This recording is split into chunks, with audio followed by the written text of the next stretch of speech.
퇴직하면 뭘 하지? 80대 선배들이 알려준 지금 해야 할 3가지. 퇴직하면 뭘 하면서 살아야 할까?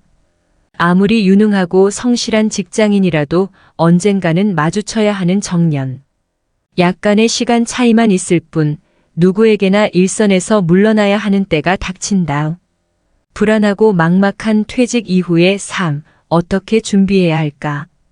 시행착오를 줄이려면 나보다 앞서 길을 걸어간 선배들의 조언이 유용한 길잡이가 된다. 80대 선배들이 퇴직하고 나서 이걸 하길 참 잘했다. 시간을 되돌려도 이것만은 꼭 하겠다고 추천하는 건 무엇일까? 일본 잡지 프레지던트가 이달 초 80대 남녀 200명을 대상으로 조사해 발표한 내용을 토대로 조선일보 행복한 노후 탐구가 퇴직 후에 해서 참 좋았던 3가지를 정리해봤다. 1. 건강하려면 많이 걷고 치아 관리하라. 80대를 건강하게 살고 싶다면 6070대부터 미리 준비해야 한다.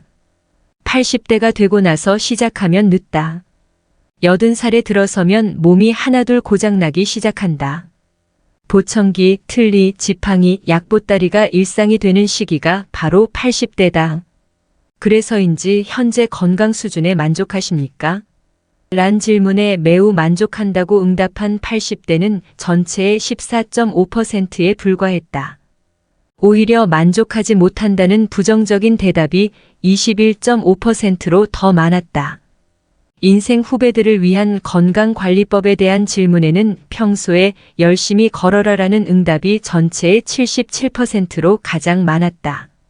젊을 때부터 관리하면 좋을 신체 부위로는 응답자의 81%가 치아를 꼽았다.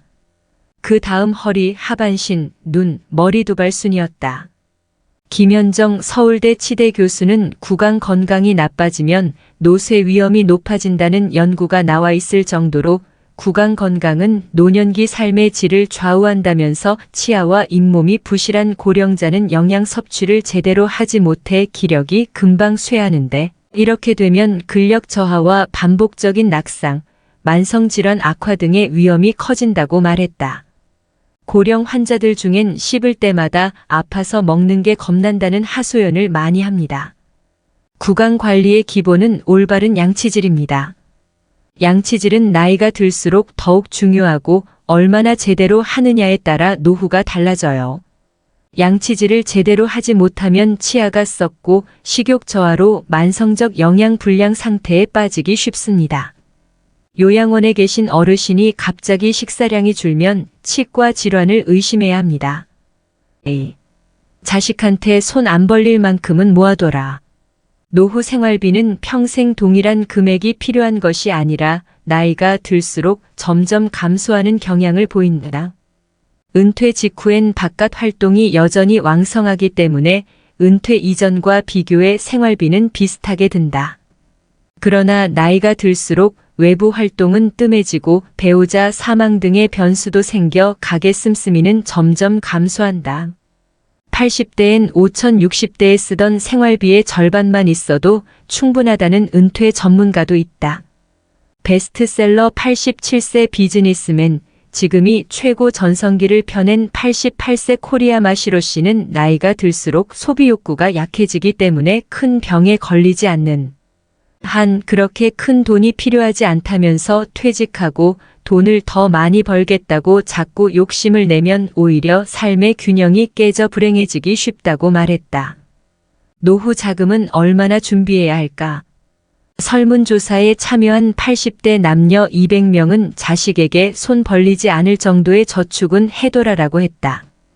이 밖에 연금만 갖고서 생활할 수 있게 미리 재무 설계에 힘쓰고 절약, 보험 가입, 대출 상환 등도 신경 쓰라고 조언했다. 70대 이하 후배들에게 권하고 싶은 투자 활동으로는 주식 투자가 최고로 뽑혔고 그 다음으로는 펀드, 연금, 일본 채권, 금투자, 해외 채권 등의 순이었다. 3. 퇴직 후 외로움은 널밭행으로 이겨내라. 생활비가 부족하면 어떡하지?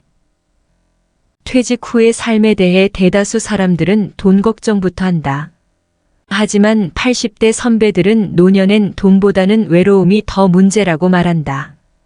특히 직장에 평생 헌신하며 살아온 회사올인형 남성은 퇴직 후 사회적 고립에 괴로울 수 있는 만큼 지루한 고독감을 극복하는 방법을 알아야 한다는 것이다. 설문에 참여한 80대 선배들은 노년 고독을 이겨낼 구체적인 방법으로 취미 활동에 참여한다. 지역 활동에 참여한다. 부부 대화를 자주 한다. 부부가족 여행을 떠난다 등을 추천했다. 늙으면 부부밖에 없다는 말이 있다더니 설문에 참여한 80대 응답자 10명 중 7명은 인생에서 소중히 생각했어야 할 사람은 누구인가라는 질문에 배우자라고 답했다.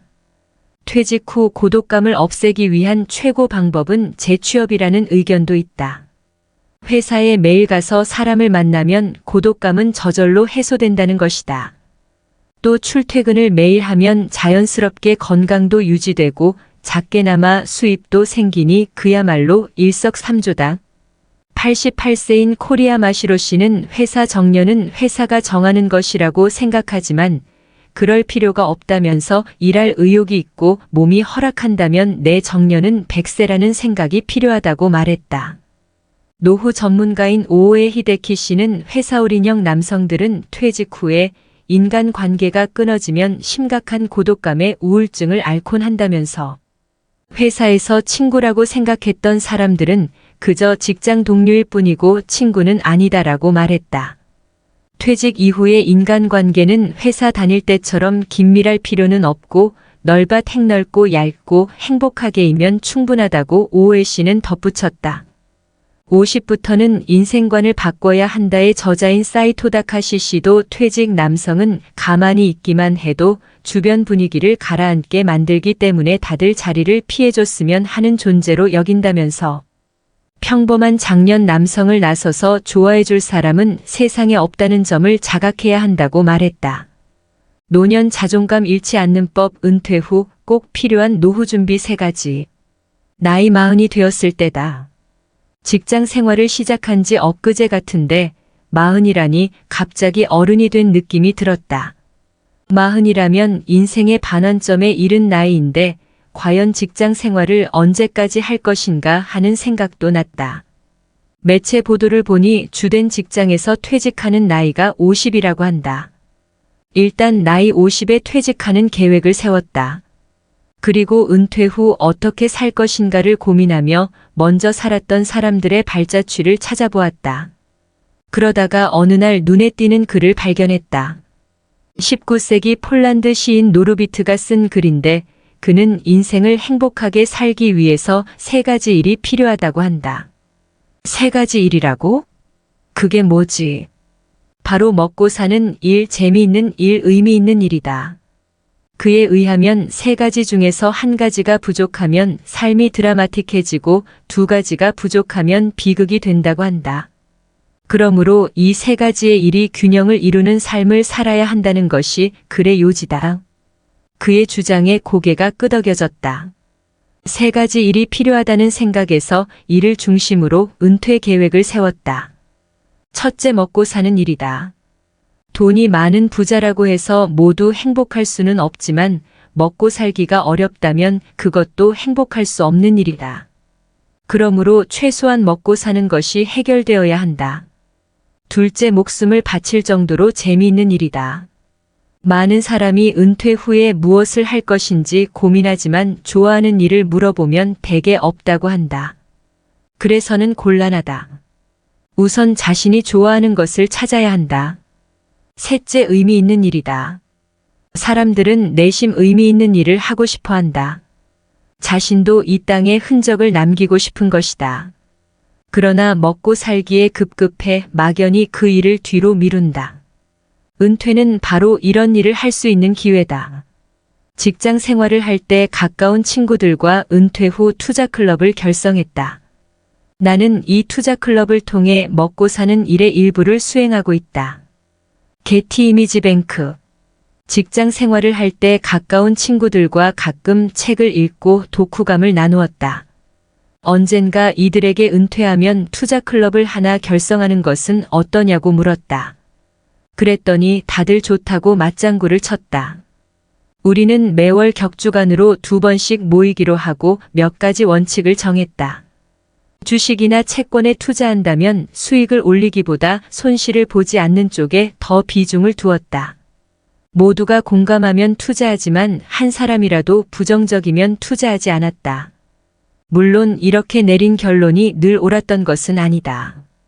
그러나 토론하는 과정을 통해 새로운 점을 발견할 수 있었고 적어도 편견에 빠져 그릇된 결정을 내린 적은 없었다. 이 모임은 지금도 하고 있다. 먼 친척보다 가까운 이웃이 낫다는 속담도 있지만 자주 만나다 보면 정도 두터워지기 마련이다. 은퇴 후 인연을 많이 정리했는데 투자클럽은 내가 참석하는 몇 개 안 되는 모임이다. 나는 투자클럽을 통해 먹고 사는 일의 일부를 수행하고 있다. 퇴직할 무렵 이웃에 사는 성당 교우가 내가 학교 다닐 때 드럼을 친 것을 알고 몇 사람이 모여 밴드를 결성하자는 제의를 한다. 악기를 손에 놓은 지 오래되어 내가 과연 할 수 있을까 고민하다가 그의 제의에 응하고 음악학원에 등록하여 다시 드럼을 익혔다. 이미 기초는 다져 있는 터라 두어 달 배우다 보니 예전의 감각을 되찾았다. 내친 김에 콘트라베이스도 배웠다. 그때부터 동네 이웃들과 밴드를 결성하여 10여 년 이상 정기적으로 연주회를 개최했다. 동네 이웃과의 음악회를 통해 재미있는 일을 추구했다. 백만기. 우리 밴드의 연주는 조용히 감상하는 여타 음악회와는 달리 맥주를 한 잔 걸치고 박수로 호응하며 때로는 춤을 추기도 한다. 이름만 대면 알만한 지인이 음악회에 와본 후 우리나라에 이런 문화가 있는지 몰랐다고 하며 즐겨 참석했다. 동네 이웃과의 음악회를 통해 재미있는 일도 추구한 셈이다. 그러다가 어느 날 비보를 접했다. 회원 한 사람이 불의의 사고로 불귀의 객이 된 것이다. 그 후 팀을 해체했는데 그와의 추억을 떠올리면 지금도 그때가 그립다. 10여 년 전 매체 보도를 통해 영국의 제3기 인생학교 U3AUNIVERSITY of the CRD Age가 있는 것을 알았다. 노인이 돌아가시면 도서관 하나가 불탄다는 격언이 있다. 시니어들은 생을 살며 터득한 경험과 지식을 주위 이웃들에게 나누어주고 싶어 한다. 그러한 원리로 설립된 것이 바로 영국의 인생학교다. 나는 이런 학교가 우리나라에도 꼭 필요하다고 생각했다. 2012년 보건복지부가 주최하고 국민연금공단이 주관한 은퇴 후 8만 시간 디자인 에세이 공모전에 나의 생각을 요약하여 서로 가르치고 배우는 학교란 제목으로 응모했는데 시류에 맞는 주제인지 대상에 뽑혔다. 여기에 힘입어 2013년 분당에 아름다운 인생학교를 세웠다. 그리고 2020년에는 위례 신도시에 위례인생학교를 추가로 설립했다.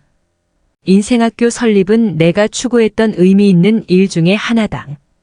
백만기. 인생학교가 분당과 위례에 설립된 후 여러 기관과 시민들이 찾아왔다. 앞으로 인생학교가 지역 곳곳에 세워질 것으로 전망한다.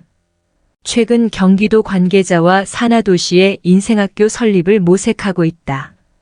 인생학교는 단순히 지식만 나누기보다 은퇴 후에 뭘 할지 모르는 이웃들에게 여러 가지 팁을 전해주고 친구가 되기도 한다.